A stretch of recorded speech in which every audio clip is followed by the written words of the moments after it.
Hi all.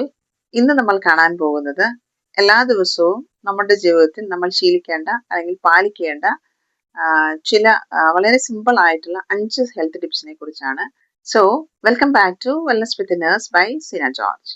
നമ്മുടെ ശരീരത്തെ ഉണർത്താനും അതിന്റെ ഊർജത്തെ വർദ്ധിപ്പിക്കാനും അങ്ങനെ സമഗ്ര ആരോഗ്യം കൈവരിക്കാനും സഹായിക്കുന്ന വളരെ സിമ്പിൾ ആയിട്ടുള്ള 5 ഹെൽത്ത് ടിപ്സിനെ കുറിച്ചാണ് നമ്മൾ കാണുന്നത്. നമ്മൾ എഴുന്നേൽക്കുന്നതിന് മുൻപ് തന്നെ നമ്മുടെ കൈകാൽ വിരലുകളൊക്കെ നനക്കുക, നമ്മുടെ ജോയിന്റ്സിന് ഒരു മൂവ്മെന്റ് ഒക്കെ കൊടുക്കുക. അങ്ങനെ കൊടുത്തു കഴിയുമ്പോൾ തന്നെ നമുക്ക് പതിയെ ഒരു ഫ്രഷ് ഫീൽ വന്നു തുടങ്ങും. ഓക്കെ, അതിനുശേഷം നമ്മുടെ ഉള്ളിൽ കൂടെ ജ്വലിക്കുന്ന അല്ലെങ്കിൽ നമ്മുടെ ഉള്ളിൽ കൂടെ ചലിച്ചുകൊണ്ടിരിക്കുന്ന ഒരു ദൈവിക ശക്തിയുണ്ട്. അതാണ് നമ്മളെ എന്നും ജീവിക്കാൻ പ്രേരിപ്പിക്കുന്നത്. അല്ലെങ്കിൽ നമ്മുടെ ആത്മാവ് നമ്മുടെ ശരീരത്തിന് ജീവൻ നൽകുന്ന ഒരു ജീവാത്മാവ് നമ്മുടെ ഉള്ളിലുണ്ട്. ആ ഒരു ഫ്ലോ നമ്മൾ തിരിച്ചറിയുക. അതായത് ആ ചലനത്തെ തിരിച്ചറിഞ്ഞ് ഒന്ന് സ്മരിക്കുക. നമ്മൾ ഏത് സാഹചര്യത്തിലാണോ ജീവിക്കുന്നത്, എന്തെല്ലാമാണ് നമ്മുടെ ദുഃഖവും ദുരിതം എന്തുമായിക്കൊള്ളട്ടെ, ആ സാഹചര്യത്തെക്കുറിച്ച് നന്ദി പറയുക. അത് അന്നത്തെ ദിവസം നമുക്ക് ജീവിക്കാനുള്ള ഒരു വലിയ ഊർജം നമുക്ക് പ്രദാനം ചെയ്യുന്നുണ്ട്. ഓക്കെ, രണ്ടാമതായി ഓയിൽ പൂളിംഗ് ചെയ്യുക. അതായത് മലയാളത്തിൽ പറഞ്ഞാൽ വെളിച്ചെണ്ണ വായിൽ കൊള്ളുക എന്ന് പറയാം. ഓക്കെ, ഇന്നത്തെ മാർക്കറ്റിൽ കിട്ടുന്ന എണ്ണകളൊക്കെ എത്രത്തോളം പ്യുവർ ആണെന്ന് പറയാൻ പറ്റില്ല. പ്യുവർ കോക്കനട്ട് ഓയിൽ ഉപയോഗിക്കാം, അതായിരിക്കും ഏറ്റവും നല്ലത്. പിന്നെ എക്സ്ട്രാ വെർജിൻ കോക്കനട്ട് ഓയിൽ ഉപയോഗിക്കാം. മറ്റു പല ഓയിൽസും യൂസ് ചെയ്യാമെന്നൊക്കെ പറയുന്നുണ്ട്. ഞാനിതൊരു ശാസ്ത്രീയമായി പഠിച്ച ഒരാളല്ല, ശാസ്ത്രീയമായി തെളിയിച്ച ഒരാളല്ല. പക്ഷെ ഞാൻ ഫോളോ ചെയ്യുന്നത് ഒരു പ്യുവർ കോക്കനട്ട് ഓയിൽ വായിൽ കൊള്ളുക എന്നതാണ്. ഓക്കെ, അതുകൊണ്ട് ഗാർഗിൾ ചെയ്യാൻ പറ്റുന്നവർക്ക് ഗാർഗിൾ ചെയ്യാം. ബ്രഷ് ചെയ്ത് പിന്നെ ഒരു വാം വാട്ടറിൽ കുറച്ച് ഉപ്പിട്ടിട്ട് ഗാർഗിൾ ചെയ്യുക. ഇത് രാത്രിയിൽ ചെയ്യാമെന്നും പറയുന്നു. ഞാൻ ഫോളോ ചെയ്യുന്നത് രാവിലെ എംപ്റ്റി സ്റ്റൊമക്കിൽ, രാവിലെ ഒന്നും കഴിക്കുന്നില്ല അല്ലെങ്കിൽ ബ്രഷ് ചെയ്യുന്നതിന് മുമ്പ് അത് ചെയ്ത് ക്ലീൻ ചെയ്തതിന് ശേഷമാണ് ബ്രഷിങ് ചെയ്യുക. നിങ്ങളുടെ സൗകര്യം അനുസരിച്ച്, അല്ലെങ്കിൽ നിങ്ങൾക്ക് കുറച്ചുകൂടി പ്രാക്ടിക്കൽ ആയിട്ട് തോന്നുക, അല്ലെങ്കിൽ കുറച്ച് നല്ലത് രാത്രി ചെയ്യുന്നതാണെങ്കിൽ അതും ചെയ്യാം. അത് നമ്മുടെ ഓരോരുത്തരുടെ ചോയ്സ് അനുസരിച്ച് നമുക്ക് തീരുമാനിക്കാം. ഓക്കെ, മൂന്നാമതായി ഒരു 5 to 10 minutes എക്സസൈസ് ചെയ്യുക. അതൊരു ഒരു മിനി വാക്കിംഗ് ആവാം, ചെറുതായിട്ടൊന്ന് ഒരു നടക്കാൻ പോകുന്നതാവാം, അല്ലെങ്കിൽ ചെറിയ ബോഡി സ്ട്രെച്ചിങ് ആവാം, ചില യോഗ പോസുകളാകാം. എന്താണോ നിങ്ങൾ ഫോളോ ചെയ്യുന്നത്, അല്ലെങ്കിൽ നിങ്ങൾക്ക് എന്താണോ ഫോളോ ചെയ്യാൻ എളുപ്പം, അത് കണ്ടുപിടിച്ച് ചെയ്യുക. ഇതിനെക്കുറിച്ചുള്ള ഒരുപാട് ഇൻഫർമേഷൻസ് ഇപ്പോൾ സോഷ്യൽ മീഡിയാസിൽ അല്ലെങ്കിൽ യൂട്യൂബിലൊക്കെ ഒരുപാട് അവൈലബിൾ ആണ്. അപ്പം നിങ്ങൾക്ക് ഉചിതമായത്, നിങ്ങളുടെ ആരോഗ്യസ്ഥിതി അനുവദിക്കുന്ന പോലെ, നിങ്ങളുടെ ആരോഗ്യത്തിന്റെ അവസ്ഥ അല്ലെങ്കിൽ നിങ്ങളുടെ ശരീരത്തിന്റെ അവസ്ഥ അനുവദിക്കുന്ന പോലെ നിങ്ങൾക്ക് ചെയ്യാൻ എളുപ്പമുള്ള കാര്യങ്ങൾ ചെയ്യുക. നാലാമതായി ഒരു 5 to 10 minutes മെഡിറ്റേറ്റ് ചെയ്യുക. മെഡിറ്റേഷൻ കൊണ്ട് ഉദ്ദേശിക്കുന്നത് നമ്മുടെ മനസ്സിനെ ഒന്ന് കാം ചെയ്യുക, അല്ലെങ്കിൽ മനസ്സിനെ ഒന്ന് കൺട്രോൾ ചെയ്യുക എന്നതാണ്. തുടക്കക്കാർക്ക് അത്ര ഈസി അല്ല, എങ്കിലും പ്രാക്ടീസ് ചെയ്യുന്നതുകൊണ്ട് നമുക്ക് വളരെ സിമ്പിൾ ആയിട്ട് നേടിയെടുക്കാൻ പറ്റിയ വലിയൊരു കാര്യമാണ് മെഡിറ്റേഷൻ എന്നത്. ഓക്കെ, മെഡിറ്റേഷൻ കൊണ്ട് ഉദ്ദേശിക്കുന്നത് തന്നെ നമ്മുടെ ഉള്ളിൽ ചലിക്കുന്ന ഒരു ദൈവീയ ശക്തിയുണ്ട്, ഒരു ദൈവാത്മാവ്, ഒരു ജീവാത്മാവ് നമ്മുടെ ഉള്ളിലുണ്ട്. അതെല്ലാ മനുഷ്യരുടെയും ഉള്ളിലുണ്ട്. അത് ഏത് മതമായിക്കോട്ടെ, ജാതി ആയിക്കോട്ടെ, എന്തുമായിക്കോട്ടെ, ആ ജീവാത്മാവാണ് നമുക്ക് ജീവൻ നൽകുന്നത്.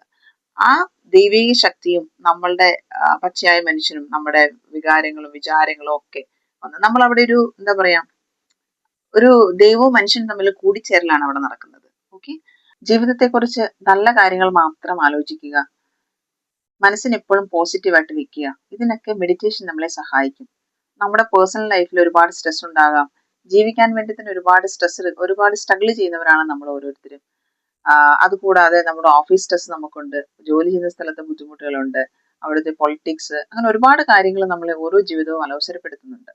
ഇതൊക്കെ നമുക്ക് വളരെ എളുപ്പത്തിൽ ഡീൽ ചെയ്യാൻ മെഡിറ്റേഷൻ നമ്മളെ സഹായിക്കും. ജീവിതത്തിന്റെ നെഗറ്റിവിറ്റി ഒരിക്കലും മനസ്സിൽ സൂക്ഷിക്കാതിരിക്കുക, മനസ്സിന് എപ്പോഴും പ്യുവർ ആയിട്ടിരിക്കുക. അതാണ് നമ്മുടെ ജീവിതത്തിന് കരുത്തേകുന്നത്.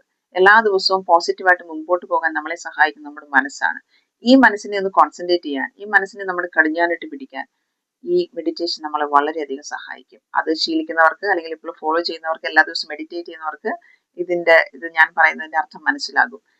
തുടക്കക്കാർക്ക് അല്ലെങ്കിൽ ഇതുവരെ മെഡിറ്റേഷൻ തുടങ്ങിയിട്ടില്ലാത്തവർക്ക് പതിയെ പതിയെ സ്റ്റെപ്പ് ബൈ സ്റ്റെപ്പ് ചെയ്യുക. ഒരു ദിവസം 5 minutes അല്ലെങ്കിൽ 2 to 3 minutes സ്റ്റാർട്ടിങ്ങിൽ ഒരു 2 to 3 minutes നിങ്ങൾക്ക് നിങ്ങളുടെ മനസ്സിനെ കോൺസെൻട്രേറ്റ് ചെയ്യാൻ പറ്റിയാൽ അത് വലിയ കാര്യമാണ്. അങ്ങനെ ഗ്രാജുവലി നമുക്ക് ഇൻക്രീസ് ചെയ്യും. 5 minutes, 10 minutes, 15 minutes ഒക്കെ. പിന്നീട് നമ്മൾ ആ മെഡിറ്റേഷന്റെ അതിന്റെ ടേസ്റ്റ് നമുക്ക് കിട്ടിക്കഴിയുമ്പോൾ നമ്മൾ തന്നെ നമ്മളെ ഫോം ചെയ്ത് നമ്മൾ തന്നെ മുമ്പോട്ട് പോയിക്കൊണ്ടിരിക്കും. അത് നമ്മുടെ ജീവിതത്തിന് കൂടുതൽ മാധുര്യം നൽകും. നമ്മുടെ ജീവിതത്തിൽ സ്ഥായിയായി നിലനിൽക്കുന്ന ഒന്നുമില്ല എന്ന് നമ്മൾ പല പ്രാവശ്യം കേട്ടിട്ടുണ്ട്, പലരും നമ്മളോട് പറഞ്ഞിട്ടുണ്ട്. അതൊക്കെ നമ്മൾ സിമ്പിൾ ആയിട്ട് തട്ടിക്കളയും. പക്ഷെ അങ്ങനല്ല. ശരിക്കും നമ്മുടെ ജീവിതത്തെ കുറിച്ച് ആലോചിച്ചാൽ ശരിയാണ്. അതാണ് പ്രകൃതി നിയമം. പ്രകൃതി നിയമം എന്ന് പറയുന്നത് പകൽ രാത്രിയാവുന്നു, രാത്രി പകലാകുന്നു, വീണ്ടും മാറുന്നു. ഇത് നമ്മുടെ പേഴ്സണൽ ലൈഫിലും നമ്മുടെ വ്യക്തിപരമായ ജീവിതത്തിലും ഇത് വളരെ പ്രാക്ടിക്കലാണ്. സ്ഥായിയായി നിൽക്കുന്ന ഒരു കാര്യവും നമ്മുടെ ജീവിതത്തിലില്ല. പക്ഷെ നമ്മൾ അതിനെ പോസിറ്റീവായിട്ട് കാണണം. എന്തെങ്കിലും പ്രശ്നങ്ങൾ വന്നാൽ അത് പോസിറ്റീവായിട്ട് കാണണം. നമ്മുടെ മനസ്സിനെ നമ്മൾ തന്നെ കൺട്രോൾ ചെയ്യണം. നമ്മുടെ ജീവിതത്തിന്റെ പ്രശ്നങ്ങളോ എന്തുമായിക്കോട്ടെ, അതൊന്നും നമ്മുടെ മനസ്സമാധാനത്തെ ഒരിക്കലും നഷ്ടപ്പെടുത്തരുത്. മനസ്സമാധാനം നഷ്ടപ്പെടുത്താൻ മനസ്സിന്റെ കൺട്രോൾ നമ്മുടെ കയ്യിൽ നിന്ന് വിട്ടുപോയാൽ പിന്നെ നമ്മുടെ ജീവിതം നമുക്ക് കൈപ്പേറിയതാകും. നമ്മുടെ സമാധാനം നഷ്ടപ്പെടുത്തുന്നത് നമ്മുടെ സാഹചര്യങ്ങളോ മറ്റു വ്യക്തികളോ ഒന്നുമല്ല, അത് നമ്മുടെ ഉള്ളിൽ തന്നെയാണ്. നമ്മുടെ ഉള്ളിൽ സ്ഥായിയായ ഒരു സമാധാനം ഉണ്ടെങ്കിൽ നമുക്ക് ജീവിക്കാൻ ഒരു ഉൾക്കരുത്ത് നമ്മുടെ ജീവിതത്തിന് മനസ്സമാധാനം തന്നെയാണ്. ഇതൊക്കെ നമുക്ക് സാധിക്കുന്നത് മെഡിറ്റേഷനിലൂടെയാണ്. മെഡിറ്റേഷന്റെ സമയത്ത് നമ്മുടെ മനസ്സിനെ നമ്മുടെ കൺട്രോളിൽ വെക്കുക. അത് നമുക്ക് സന്തോഷമായിക്കോട്ടെ, സങ്കടമായിക്കോട്ടെ, നമ്മുടെ ജീവിതത്തിൽ എന്ത് സാഹചര്യമായിക്കോട്ടെ, അത് നേരിടാൻ നമ്മുടെ മനസ്സിന് കരുത്ത് നൽകുന്നത് ഈ ഒരു മെഡിറ്റേഷനാണ്. നമ്മളിലെ ദൈവികത നമ്മളെ സഹായിച്ചുകൊണ്ടേയിരിക്കും. ഇതാണ് നമ്മൾ പ്രാക്ടീസ് ചെയ്യേണ്ടത്. ഇത് നമ്മുടെ ജീവിതത്തിന് ഭയങ്കര സക്സസ്ഫുൾ ലൈഫിലേക്ക് നമ്മൾ കൊണ്ടുപോകും. ആ തിരിച്ചറിവ് നമുക്ക് കിട്ടാൻ കുറച്ച് സമയമെടുക്കും. നമ്മൾ ആയിട്ട് തന്നെ പരിശീലിച്ച് നമ്മുടെ മനസ്സിനെ നമ്മൾ ട്രെയിൻ ചെയ്ത് കൊണ്ടുവരുന്നത് അനുസരിച്ച് നമുക്കിത് വളരെ സിമ്പിൾ ആയിട്ട് നേടാം. പറയുമ്പോൾ ഇത്ര എളുപ്പമാണ്. ഞാനിപ്പോഴും പറയുകയാണ്, തുടക്കക്കാർക്ക് it's not easy at all. But അത് പ്രാക്ടിക്കലായി കൊണ്ടുവന്നാൽ ഇത്രയും സിമ്പിൾ ആയിട്ടുള്ള കാര്യം, അല്ലെങ്കിൽ ഇത്രയും സന്തോഷം നമുക്ക് നമ്മുടെ മനസ്സിന്റെ സന്തോഷത്തിൽ നമുക്ക് കൊണ്ടുനടക്കാൻ പറ്റുന്ന വലിയൊരു കാര്യമാണ് മെഡിറ്റേഷൻ എന്നത്. അവസാനമായി നേരത്തെ നമ്മൾ പരാമർശിച്ച എല്ലാ കാര്യങ്ങളും സ്വസ്ഥമായി ചെയ്തതിന് ശേഷം ഒരു ഗ്ലാസ് വെള്ളം പ്രാർത്ഥനയോടുകൂടി ദൈവത്തെ മനസ്സിൽ ധ്യാനിച്ച് കുടിക്കുക.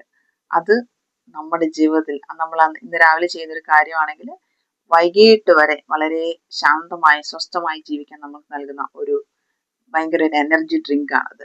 Just pure water. നമ്മൾ സാധാരണ കുടിക്കുന്ന വെള്ളം പ്രാർത്ഥനയോടെ ദൈവത്തെ ധ്യാനിച്ച് നമ്മൾ കുടിക്കുക. വെള്ളം നമുക്കൊരു പവർഫുൾ എനർജിയാണ്.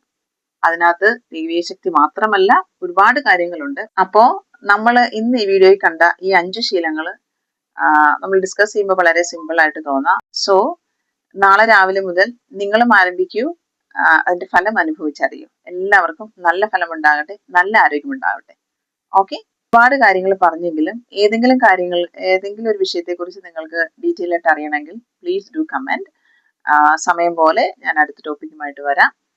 അപ്പോൾ പതിവ് പോലെ നിങ്ങളുടെയോ നിങ്ങളുടെ കുടുംബത്തിന്റെ ആരോഗ്യം നിങ്ങൾക്ക് വലുതാണെങ്കിൽ കൂടെ കൂടിക്കോളൂ.